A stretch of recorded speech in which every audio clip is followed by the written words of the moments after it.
Jadi gini, ini ini rumusnya ya. Ini jarang diketahui nih, tapi insya Allah kalau paham ini, insya Allah senang menikmati. Tapi jaga ya, ini rahasia di antara kita aja nih. Gini, dalam fikih rizki itu ada 3 hal yang pokok. 1, rizki itu akan diberikan. Rumusnya ya, akan diberikan saat ikhtiar kita keluar. Apapun jenisnya. Sudah jelas itu. Ya. Itu ada di Quran surah ke-51. Sudah? Di ayat 22. Wa fis samaa'i rizqukum wa ma tu'adun. Dan di langit telah ditetapkan kadar rizkimu. Dan dijanjikan oleh Allah pasti diberikan. Nah, kapan itu diberikan? Ketika ikhtiar kita keluar. Jadi yang laki-laki, yang ikhwan ini, contoh ini, kita sudah siap saja untuk keluar, baru bawa map melangkah untuk menjemput rezeki Allah, ya, itu sudah ditetapkan keluar. Cuma sampainya kapan kita terima, nanti ada aturan lagi yang mengikat. Ya, sesuai dengan kadar niat nanti. Niatnya apa nih? Apakah mencari rezeki untuk kebutuhan dunia saja? Apakah mencari rezeki untuk mendapatkan ridha Allah? Ya kan? Niatnya bisa berbeda. Nah, berdasarkan niat itu nanti Allah arahkan untuk mendapatkan yang terbaik. Tapi berlaku hukum kedua, ikhtiar Anda itu telah mengeluarkan rezeki dan tidak akan menguranginya. Ya, paham dulu sampai sini dulu ya, pelan-pelan dulu. Nah, handphonenya turun dulu supaya fokusnya nyimaknya maksimal ya, supaya maksimal nyimaknya, tenang. Ini direkamnya bisa diulang nanti kalau supaya maksimal ngelihatnya. Jadi ini yang pertama dulu, rezeki sudah ditetapkan, pasti diberikan. Cara Allah memberikan, kita bergerak, itu rezeki ditetapkan turun. Jelas?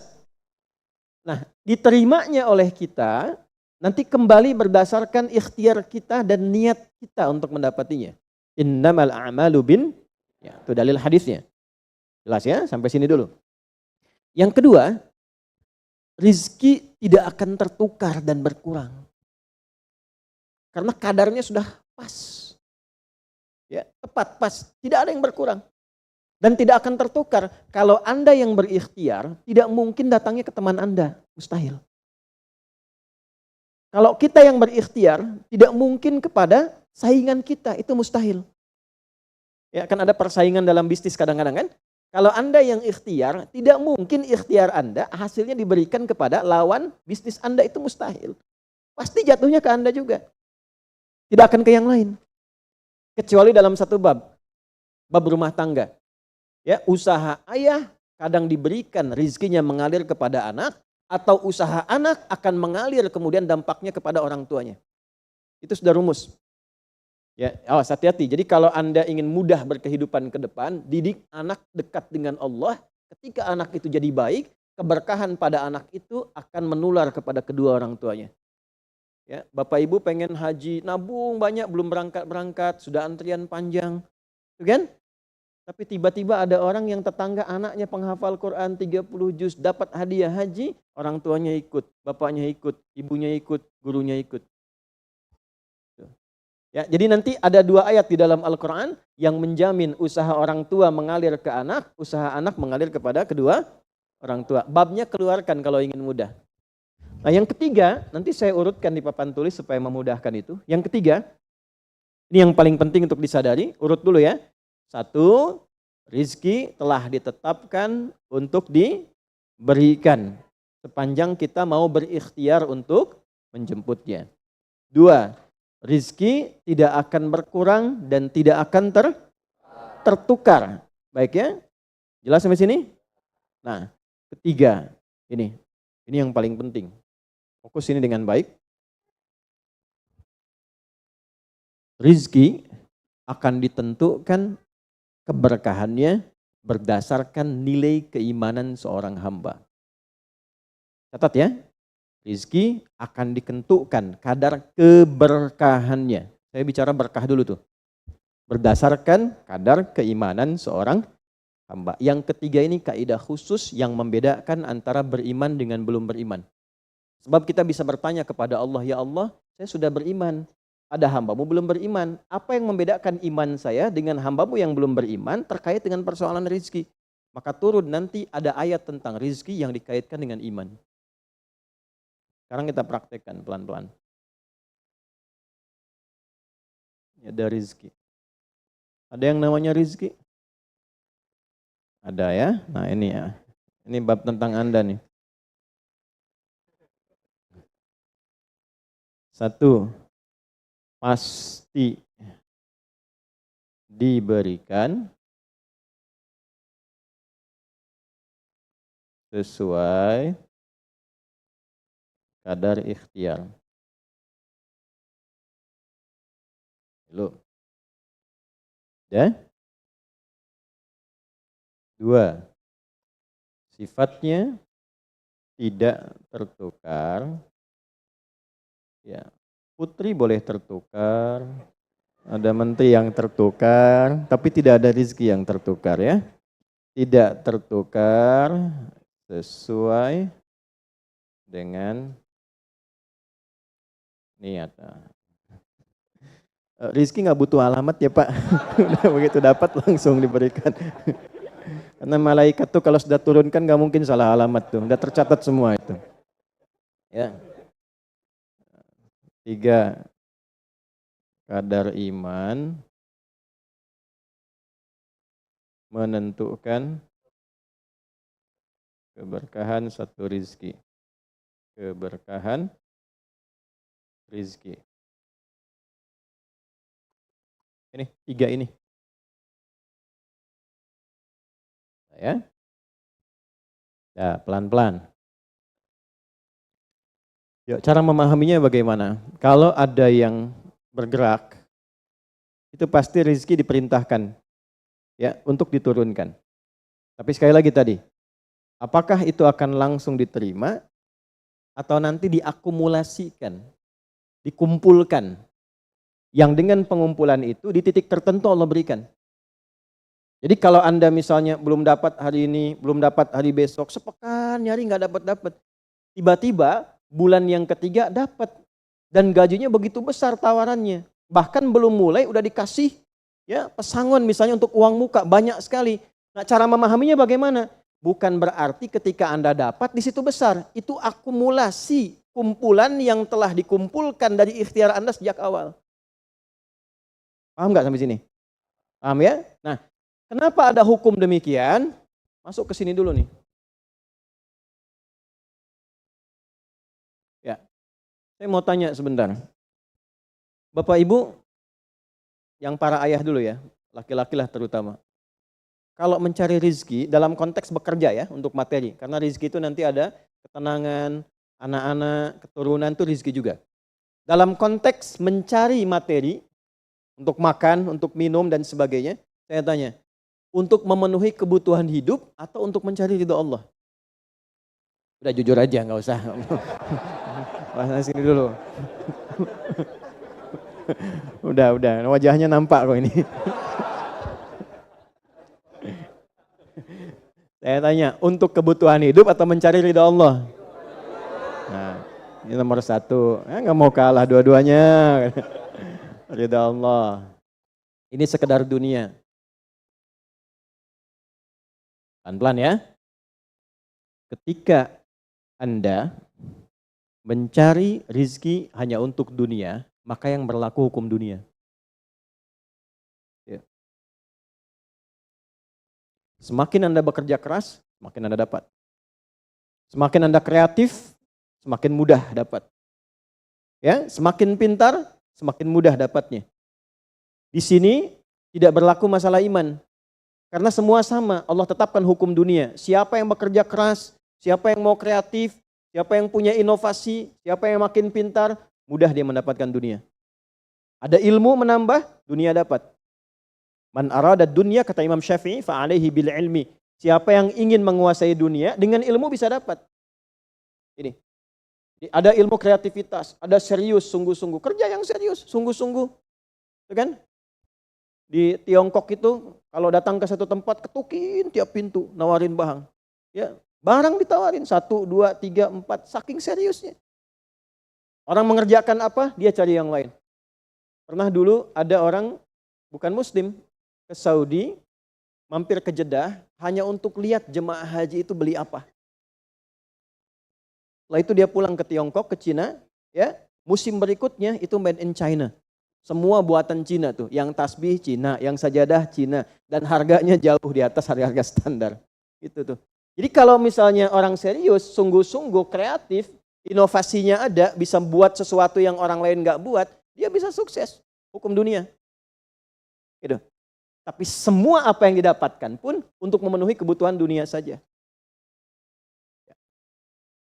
Nafsu ada di situ, persaingan ada di situ, ya, popularitas ada di situ. Makanya orang-orang yang kerjanya orientasi dunia itu pada umumnya, maaf ya, pada umumnya apa yang didapatkan hanya untuk memenuhi kebutuhan nafsunya saja. Selesai sampai sini. Nafsu itu kan nggak berhenti. Makanya perlombaannya berapa banyak? Ayo siapa yang duluan dapat 10 triliun, siapa yang duluan dapat 20 triliun, dunia. Dan nggak akan berhenti, begitu dapat pengen nambah lagi, dapat pengen nambah lagi. Walaupun yang dipakai mungkin tidak sampai ke situ. Sekarang saya tanya Anda ya, mengumpulkan sesuatu yang tidak Anda gunakan, bermanfaat tidak? Ya, Ibu misalnya mengumpulkan kayu bakar banyak sampai seruangan masjid ini Bu. Ya, tapi yang Ibu pakai sehari cuma satu. Ya, dikumpulin 1, 2, penuh, tapi yang dipakai 1. Tapi nggak pernah puas melihat pengen lagi, sampai 10 masjid kayu dikumpulkan. Yang dipakai cuma 1. Kira-kira perbuatan semacam ini bermanfaat tidak? Nah, jika ada orang yang banyak bekerja, hanya membutuhkan sesuatu untuk memenuhi keinginannya saja, ketahuilah Anda terjebak dalam kehidupan duniawi. Mohon maaf sebesar-besarnya ya. Jadi kalau bekerjanya hanya untuk tambah tabungan lagi, cek saldo, bandingkan dengan teman-teman, tapi dari apa yang dikumpulkan tidak membuat Anda lebih baik. Ya, yang paling bahaya tuh gini, pas sakit carinya obat generik. Padahal kayaknya minta ampun gitu. Ya, itu menunjukkan bahwa ada sifat dunia yang menguasai. Pada diri pribadi pun bersifat masih kikir. Nah ini ya, ini yang berbahaya ini. Ya, kalau bekerjanya nggak ada masalah, serius dapat nggak ada masalah. Cuma yang dapat ini mengeluarkannya seperti apa? Kalau hanya mengumpulkan, hanya pamer, hanya untuk update, dia mau menyampaikan dengan pamernya, pakai hukum dunia, nggak bisa disalahkan dalam konteks dunia. Walaupun secara moral dalam hukum agama ini tidak dibenarkan. Jelas nggak sampai sini? Ya, sekarang saya tanya, ada nggak orang misalnya OKB misalnya, orang kaya baru gitu. Nah, baru kaya langsung pasang status, ada yang begitu. Ya, dapat mobil baru pasang status, ada yang begitu. Nah, ini biasanya semakin banyak dilakukan terjebak dengan hukum dunia. Tugas kita mendoakan, bukan mencela. Oh, pasti si itu tuh. Bukan ya. Jangan seperti itu. Ya, tugas kita mendoakan kembali dan sehingga dengan doa itu mudah-mudahan sampai kepada jiwanya untuk bisa berubah. Sehingga diarahkan pada yang lebih baik. Tapi maksud saya begini, kalau ada di antara yang ngaji itu terpedaya dengan sistem seperti ini, dia bekerja, tambah lagi, tapi penambahan itu alhamdulillah tidak membuat kehidupannya lebih baik dan bermanfaat, dia terjebak dalam kehidupan dunia. Pada akhirnya berlaku hukum akhir dunia. Hukum akhirnya? Fana. Dunia itu kan punya 2 arti, satu cepat, yang kedua rusak. Cepat gak terasa, kayaknya baru kemarin kita ngaji ya, sekarang ketemu lagi. Cepat tuh. Ya ketemu teman, kayaknya baru kemarin main sama-sama. Ternyata sekarang udah punya cucu 4 gitu. Ya? Itu dunia tuh. Itu hukum dunia, cepat. Ya, cepat. Yang kedua rusak. Semua dunia itu akan fana, rusak, sifatnya hilang, habis. Kalau bukan kita meninggalkan dunia, dunia yang meninggalkan kita duluan. Ini saya sering katakan, ini ada gelas nih, menampung air. Airnya habis, didiamkan saja, jangan diapa-apakan. Ini kotor, rusak sendiri. Anda punya handphone, elektronik, simpan aja, nanti rusak sendiri. Sifat semua dunia itu rusak. Ya, di sepanjang kita berada di dunia, tubuh pun gak abadi. Yang ganteng-ganteng akan hilang dengan sendirinya gantengnya. Makanya ibu kalau cari suami ganteng nanti rugi tuh. Ya, baik sama, istri juga demikian, yang perempuan demikian. Semua selama di dunia hukum berlaku. Nah, harta juga begitu. Saat dikumpulkan banyak yang dihitung ini, Kalau tidak sadar dengan, nah ini poinnya. Kalau tidak sadar dengan ketentuan hidup yang benar, pasti penyesalannya di akhir. Karena semua yang dikumpulkan itu pada akhirnya akan selesai hilang. Minimal manusia yang meninggalkan apa yang dikumpulkan dari dunia ini. Terkumpul 100 triliun, hartanya kumpul, manusianya kan meninggal juga. Ya kan? Selesai ya? Ya pertanyaannya, selama hidup yang kemakan berapa dari sini? Nah ini yang kemudian dikoreksi oleh agama, dituntun oleh Islam. Tidak salah. Kalau bisa jangan 100 triliun, nanggung 1000 triliun, 2000 triliun, 3000 triliun. Kayak Abdurrahman bin Auf tuh sampai 14.000 triliun. Kalau dihitung dengan kurs sekarang, sampai 14.000 triliun.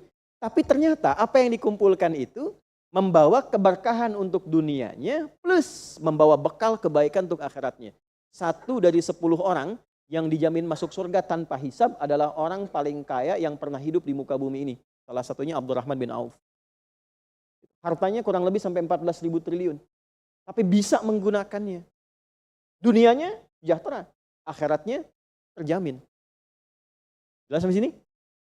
Ya, nah maka yang paling menentukan itu ini satu niat, yang kedua di sini aspek keberkahan. Dicarinya pakai iman.